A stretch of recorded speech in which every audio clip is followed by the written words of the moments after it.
हमारी संस्कृति, हमारे संस्कार सदा रहें हमारे साथ। सब्सक्राइब करें तिलक। पुत्र युधिष्ठिर, इस युद्ध के कारण मुझे शरशैया पर लेटना पड़ा। मेरे घाव तो सभी को दिखाई देते हैं, इसीलिए तुम सब मेरी पीड़ा को भली भांति समझते हो। परंतु इस कुल में दो व्यक्ति और हैं जिन्हें भाग्य ने दुखों की शरशैया पर लेटने को विवश कर दिया है। उनके घाव किसी को दिखाई नहीं देते, नहीं उनके घावों से रक्त बहता है, क्योंकि दुखों के बाणों ने उन दोनों की आत्माओं को छलनी कर डाला है। मैं जानता हूं पितामह कि आप महाराज ताज श्री धृतराष्ट्र और माता श्री महारानी गांधारी की बात कर रहे हैं। हाँ पुत्र, मैं उन्हीं अभागों की बात कर रहा हूं। पुत्र, मेरी यही इच्छा है कि तुम गांधारी और धृतराष्ट्र को अपनी माता और पिता ही समझना। गांधारी और कुंती में कोई अंतर न करना। गांधारी को व्यंग के पत्थरों से कभी घायल न करना पुत्र, वरना वो दुखियारी मर जाएगी।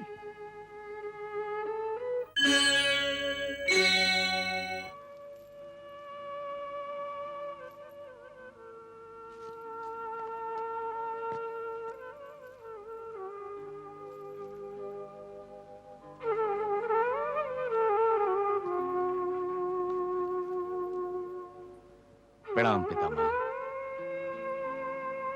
प्रणाम पितामह। सौभाग्यवती भव। पितामह, आपका ये आशीर्वाद सत्य हो गया है।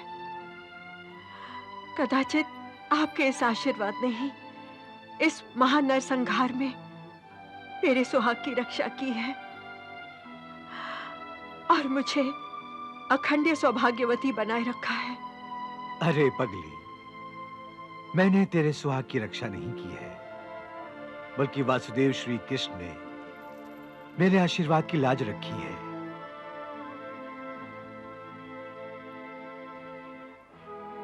पांचाली, मैं तो तुम्हारे बंधे हुए बालों को देखकर ही समझ गया था कि प्रभु ने मेरे वचन को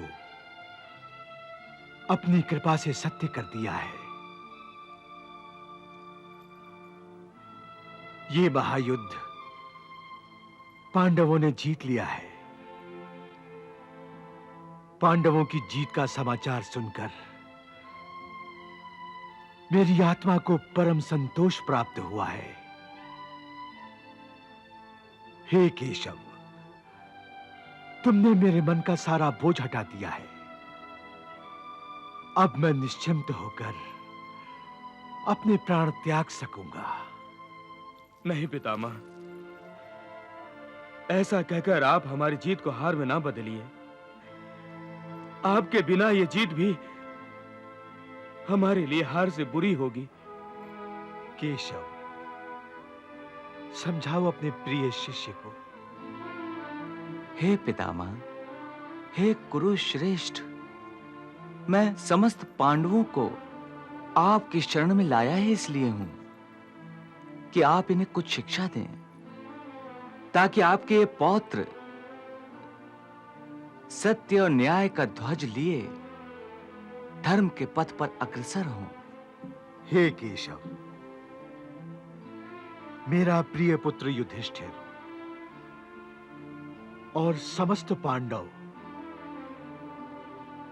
तुम्हारे नेतृत्व में न्याय, धर्म, सत्य और सदाचार को प्रतिष्ठा प्रदान करेंगे, ये मेरा पूर्ण विश्वास है।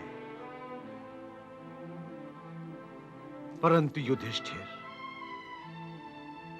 जीवन की राहों में जाने अनजाने मुझसे जो भी गलतियां हुई हैं, उनसे तुम सदा ही बचना। मेरी तरह तुम उन्हें कभी दोहराना नहीं। पुत्र, मैं अपनी प्रतिज्ञाओं की जंजीरों में बंधा अपने कर्तव्य और धर्म से हमेशा भागता रहा। जब मेरे दोनों भाई चित्रांगद और विचित्र वीर की मृत्यु हो गई थी,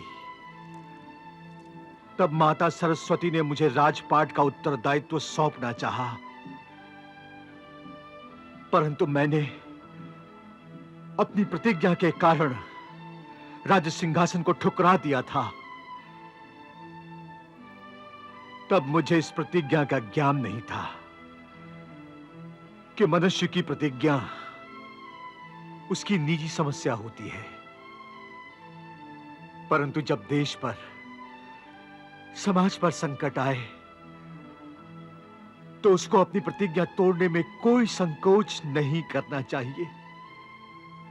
ऐसा करने से कोई अधर्म नहीं होता। इस बात का उदाहरण वासुदेव श्री कृष्ण ने मुझे दिया था, जब युद्ध भूमि में वासुदेव ने अपनी प्रतिज्ञा तोड़कर हथियार धारण किया था। रुक जाओ केशव, रुक जाओ, रुक जाओ केशव, रुक जाओ माधव, रुक जाओ केशव, रुक जाओ। अपनी प्रतिज्ञा तोड़कर ये तुम क्या कर रहे हो? लोग क्या कहेंगे?